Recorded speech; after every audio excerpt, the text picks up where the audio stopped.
ओम शांति। 7 जून 1970 की अव्यक्त बाप दादा की अव्यक्त वाणी है। हेडिंग है दिव्य मूर्त बनने की विधि।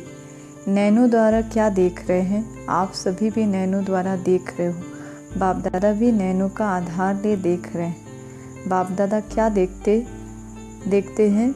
आप सभी क्या देख रहे हैं? देख रहे हो व देखते हुए भी नहीं देखते हो, क्या स्थिति है? बाप दादा क्या देख रहे हैं? यही आप देख रहे हो। संकल्पों को कैच करने की प्रैक्टिस होगी तो संकल्प सहित भी सहज बन सकेंगे। ज़्यादा संकल्प तब चलाना पड़ता है जब किसी के संकल्प को परख नहीं सकते, लेकिन हर एक के संकल्पों को रीड करने की प्रैक्टिस होगी तो व्यर्थ संकल्प ज़्यादा नहीं चलेंगे और सहज ही एक संकल्प में, एक रस स्थिति में, एक सेकंड में स्थित हो जाएंगे। तो संकल्पों को रीड करना यह भी एक संपूर्णता की निशानी है। जितना जितना अव्यक्त भाव में स्थित होंगे उतना हरेक के भाव को सहज समझ जाएंगे। एक दो के भाव को न समझने का कारण अव्यक्त भाव की कमी है। अव्यक्त स्थिति एक दर्पण है। जब आप अव्यक्त स्थिति में स्थित होते हो तो कोई भी व्यक्ति के भाव अव्यक्त स्थिति रूप दर्पण में बिल्कुल स्पष्ट देखने में आएगा। फिर मेहनत नहीं करनी पड़ेगी। दर्पण को मेहनत नहीं करनी पड़ती कोई के भाव को समझने में। जितनी जितनी अव्यक्त स्थिति होती है वह दर्पण साफ और शक्तिशाली होता है। इतना ही बहुत सहज एक दो के भाव को स्पष्ट समझते हैं। अव्यक्त स्थिति रूप दर्पण को साफ और स्पष्ट करने के लिए 3 बातें आवश्यक है। उन 3 बातों से कोई एक बात भी सुनाओ। हरेक ने बताया। आज हरेक की सरलता, श्रेष्ठता और सहनशीलता, ये 3 चीज़ें एक एक की देख रहे हैं। सरलता, श्रेष्ठता और सहनशीलता, ये 3 चीज़ें एक एक की देख रहे हैं। इन तीनों बातों में से कोई एक भी ठीक रीति धारण है तो दर्पण स्पष्ट है। अगर एक भी बात की कमी है तो दर्पण पर भी कमी का दाग दिखाई पड़ेगा। इसलिए जो भी कार्य करते हो हर कार्य में 3 बातें चेक करो। सभी प्रकार से सरलता भी हो, सहनशीलता भी हो और श्रेष्ठता भी हो। साधारणपन भी ना हो। अभी कहाँ श्रेष्ठता के बजाय साधारण दिखाई पड़ती है। साधारणपन को श्रेष्ठता में बदली करो और हर कार्य में सहनशीलता को सामने रखो और अपने चेहरे पर, वाणी पर सरलता को धारण करो।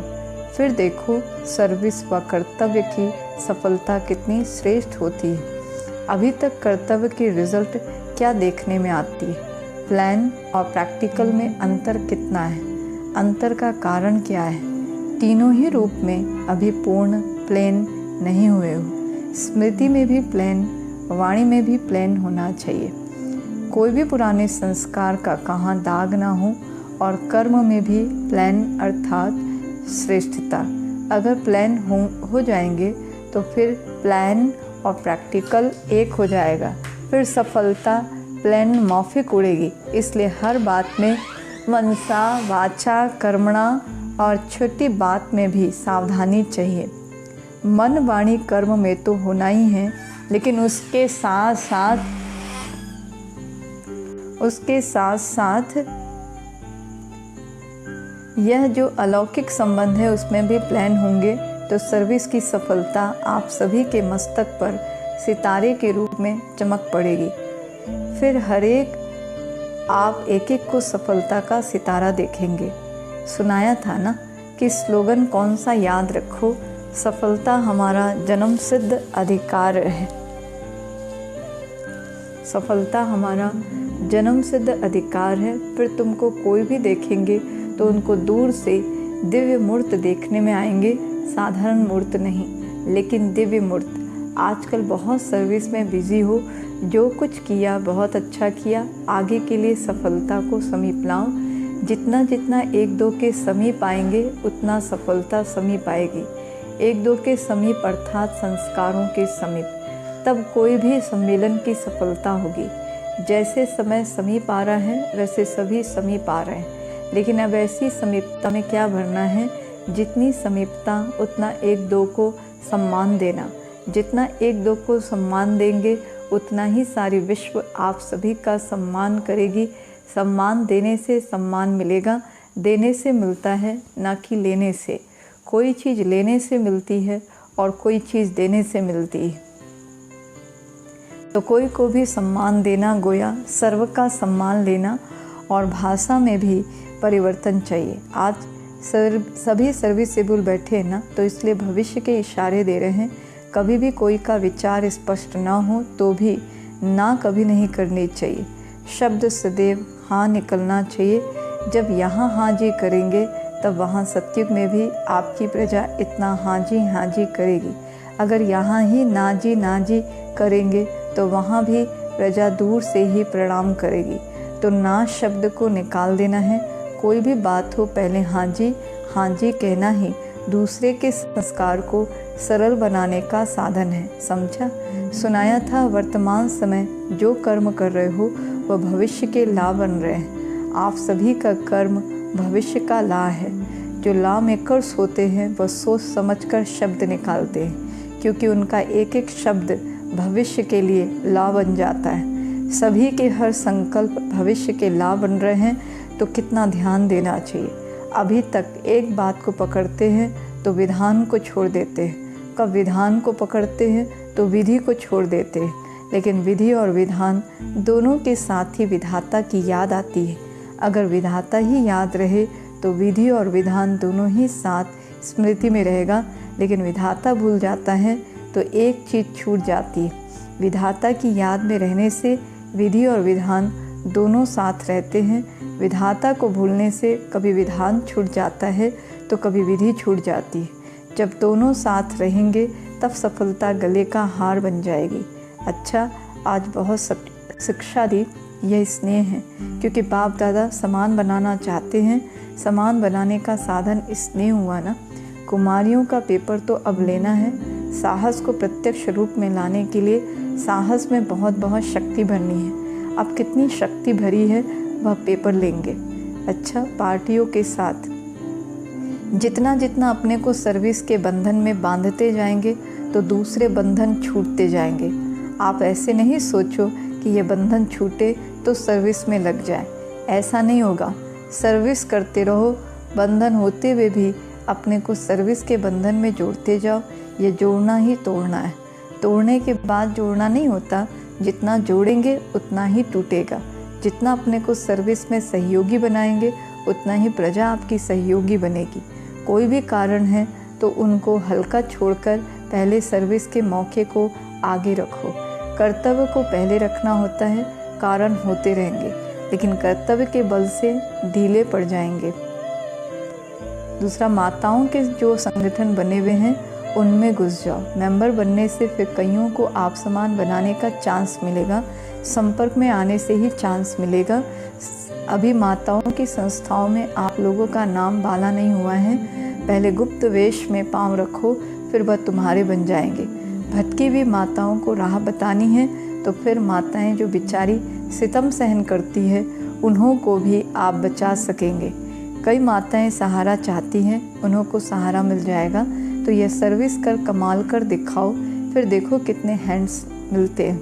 बहुत समय की यह बात प्रैक्टिकल में लानी है। जैसे एक आश्रम शरण देते हैं ना, वह है अनाथ आश्रम, यह तो सनाथ आश्रम है। अच्छा, तीसरा, अव्यक्त स्थिति का अनुभव होता है। एक सेकेंड ही अव्यक्त स्थिति का अनुभव होता है तो उसका असर काफ़ी समय तक रहता है। अव्यक्त स्थिति का अनुभव पावरफुल होता है। जितना हो सके उतना अपना समय व्यक्त भाव से हटाकर अव्यक्त स्थिति में रहना है। अव्यक्त स्थिति से सर्व संकल्प सिद्ध हो जाते हैं। इस पर मेहनत कम और प्राप्ति अधिक होती है।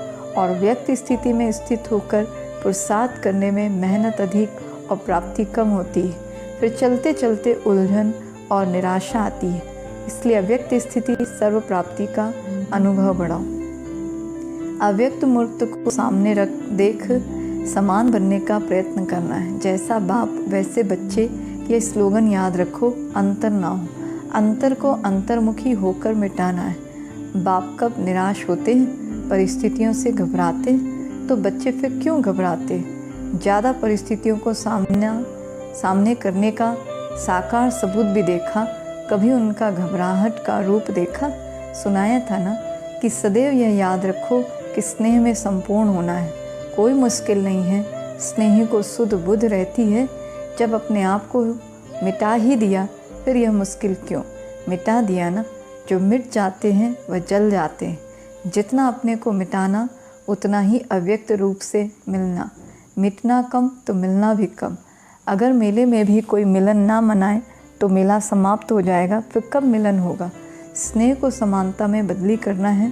स्नेह को गुप्त और समानता को प्रत्यक्ष करो। सभी समाया हुआ है, सिर्फ प्रत्यक्ष करना है। अपने कल पहले के समाये हुए संस्कारों को प्रत्यक्ष करना है।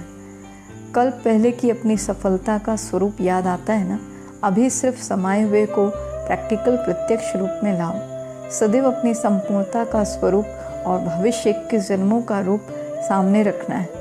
कई लोग अपने घर को सजाने के लिए अपने बचपन से लेकर अपने भिन्न भिन्न रूपों का यादगार रखते हैं, तो आप अपने मन मंदिर में अपने संपूर्ण स्वरूप की मूर्ति, भविष्य के अनेक जन्मों की मूर्तियाँ स्पष्ट रूप में सामने रखो।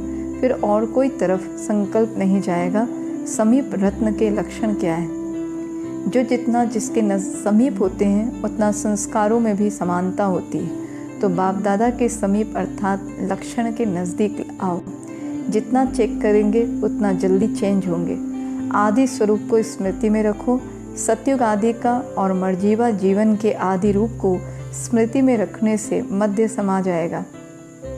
स्नेही हो व सहयोगी भी हो। जिससे स्नेह होता है उनको रिटर्न में क्या दिया जाता है? स्नेह का रिटर्न है सहयोग। वह कब देंगे? जैसे बाप सर्वसमर्थ है तो बच्चों को भी मास्टर सर्वसमर्थ बनना है। विनाश के पहले अगर स्नेह के साथ सहयोगी बनेंगे तो वर्षे के अधिकारी बनेंगे। विनाश के समय भल सभी आत्माएं पहचान लेगी, लेकिन वर्षा नहीं पा सकेगी क्योंकि सहयोगी नहीं बन सकेगी। चौथा, कर्म बंधन शक्तिशाली है या यह ईश्वरीय बंधन? ईश्वरीय बंधनों को आगे रख तेज करो तो कर्म बंधन आप ही ढीले हो जाएंगे। बंधन से ही बंधन कटता है। जितना ईश्वरीय बंधन में बंधेंगे उतना कर्म बंधन से छूटेंगे। जितना वह कर्म बंधन पक्का है तो उतना ही यह ईश्वरीय बंधन को भी पक्का करो तो वह बंधन जल्दी कटेगा। पांचवा, बिंदु रूप में अगर ज़्यादा नहीं टिक सकते तो इसके पीछे समय नहीं गवाओ। बिंदु रूप में तब टिक सकेंगे जब पहले शुद्ध संकल्प का अभ्यास होगा। अशुद्ध संकल्पों से हटाओ। जैसे कोई एक्सीडेंट होने वाला होता है, ब्रेक नहीं लगती तो मोड़ना होता है। बिंदु रूप है ब्रेक। अगर वह नहीं लगता तो व्यर्थ संकल्पों से बुद्धि को मोड़कर शुद्ध संकल्पों में लगाओ। कभी कभी ऐसा मौका होता है जब बचाव के लिए ब्रेक नहीं लगाई जाती है, मोड़ना होता है। कोशिश करो कि सारा दिन शुद्ध संकल्पों के सिवाय कोई व्यर्थ संकल्प ना चले। जब यह सब्जेक्ट पास करेंगे तो फिर बिंदु रूप की स्थिति सहज रहेगी। अच्छा, ओम शांति। ओम